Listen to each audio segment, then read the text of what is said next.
Verse 19, the Levite and his concubine. Now in those days Israel had no king. There was a man from the tribe of Leviting in a remote area of the hill country of Ephraim. One day he brought home a woman from Bethlehem in Judah to be his concubine. But she became angry with him and returned to her father's home in Bethlehem. After about 4 months, her husband set out for Bethlehem to speak personally to her, persuade her to come back.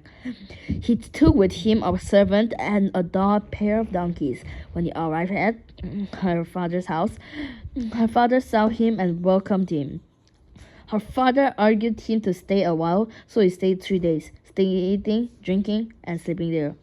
On the 4th day, the man was up early, ready to leave, but the woman's father said to his son-in-law, "Have something to eat before you go." So the 2 men sat down together and had something to eat and drink. So the woman's father said, "Please stay another night and enjoy yourself." The man got up to leave, but got up before you go. So the 2 men sat together and had something to eat.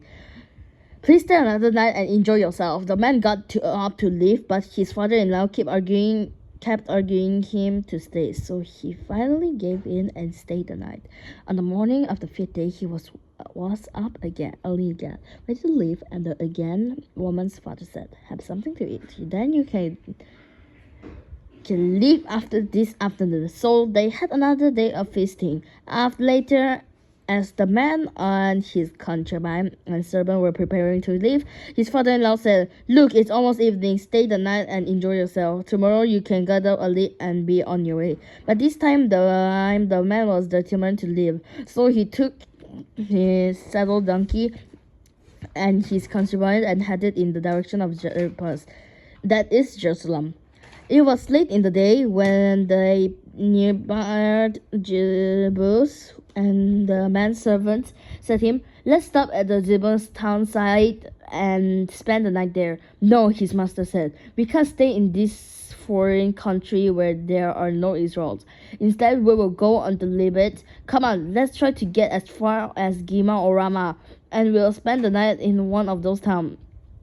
So they went on. The sun was setting as they came to Gibeah, a town in the land of Benjamin. So they stopped there to spend the night. They rested in the town square, but no one took them in for the night. But that evening, an old man came home for his work in the fields. He was from hill country of Ephraim, but he was living in Gibeah, where the people were from the tribes of Benjamin. When he saw the travelers sitting in the town square, he asked them where were from they and where they were going. "We have been in Bethlehem in Judah," the man replied. "We are on our way to remote area in the hill country of Ephraim, which is my home. I traveled to Bethlehem, and now I'm returning home. But no one has taken us in for the night, even though we have everything we needed. We have straw and feed for our donkey and plenty of bread and wine for ourselves. You are welcome to stay with me," the old man said. "I will give you anything you might need. But whatever you do, don't spend the night in the square." So he took them home with him and fed the donkeys. After they washed their feet, they ate and drank together. While they were enjoying themselves, a crowd of troublemakers from the town surrounded the house. They began beating at the door and shouting to the old man, "Bring out the man who is staying with you so we can have some..." Bro, this is too sexual, bro. Oh my god. Okay, so we can have sex with him. The old man stepped out aside to talking with them. "No, my brothers, don't do such an evil thing, for this man is guest in my house, and such a thing would be shameful. Here, take my virgin daughter and this man concubine. I will bring them out to you, and you can abuse them and do whatever you like. But don't do such a shameful thing to this man."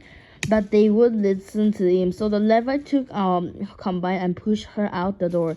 The men of the house abused her all night, taking turns raping her until next morning.